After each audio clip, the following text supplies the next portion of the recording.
there shouldn't be any monsters left in Lucille. The city used to have them, of course. What city didn't? They used to be everywhere, thick in the air and offices, in the streets and in people's own homes.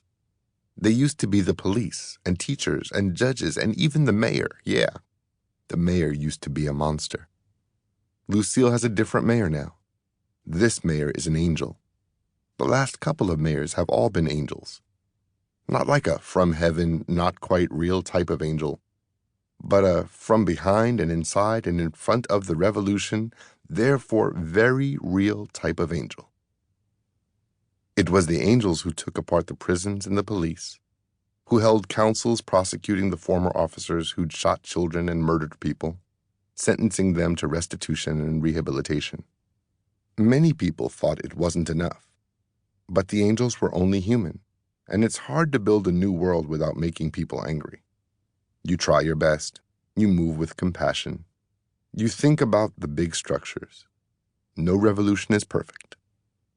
In the meantime, the angels banned firearms, not just because of the school shootings, but also because of the kids who shot themselves and their families at home. The civilians who thought they could shoot people who didn't look like them just because they got mad or scared or whatever. And nothing would happen to them because the old law liked them better than the dead. The angels took the laws and changed them, tore down those horrible statues of rich men who'd owned people and fought to keep owning people. The angels believed, and the people agreed, that there was a good amount of proper and deserved shame in history, and some things were just never going to be things to be proud of. Instead, they put up other monuments. Some were statues of the dead, mostly the children whose hashtags had been turned into battle cries during the revolution. Others were giant sculptures with thousands of names carved into them, because too many people had died, and if you made statues of everyone, Lucille would be filled with stone figures and there'd be no room for the alive ones. The names were of people who died when the hurricanes hit and the monsters wouldn't evacuate the prisons or send aid. People who died when the monsters sent drones and bombs to their countries. Because, as the angels pointed out, you shouldn't use a nation as a basis to choose which deaths you mourn. Nations aren't even real. People who died because the monsters took away their health care. Names and names of people and people. Countless letters recording that they had been.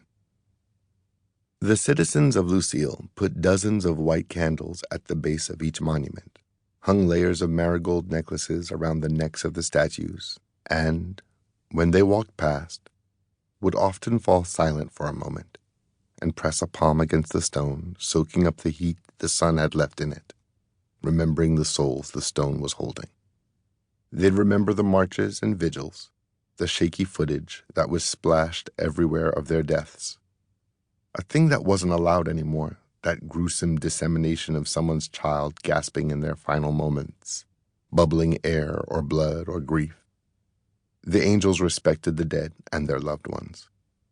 The people of Lucille would remember the temples that were bombed, the mosques, the acid attacks, the synagogues. Remembering was important. Jam was born after the monsters, born and raised in Lucille, but like everyone else, she remembered. It was taught in school how the monsters had maintained power for such a long time, how the angels had removed them, making Lucille what it is today. It wasn't like the angels wanted to be painted as heroes, but the teachers wanted the kids to want to be angels, you see? Angels could change the world, and Lucille was proof. Jam was fascinated by them, by the stories the teachers told in history class.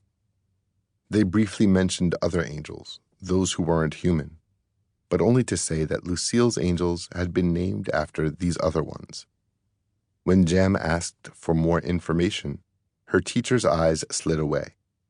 They mentioned religious books, but with reluctance, not wanting to influence the children. Religion had caused so many problems before the revolution. People were hesitant to talk about it now. If you really want to know, one of the teachers added, taking pity on Jam's frustrated curiosity, there's always the library.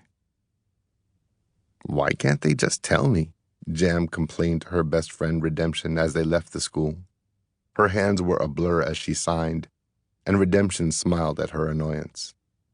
It was the last day of classes before summer break, and while he was excited to do nothing for the next several weeks except train, Jam was, as always, on some hunt for information.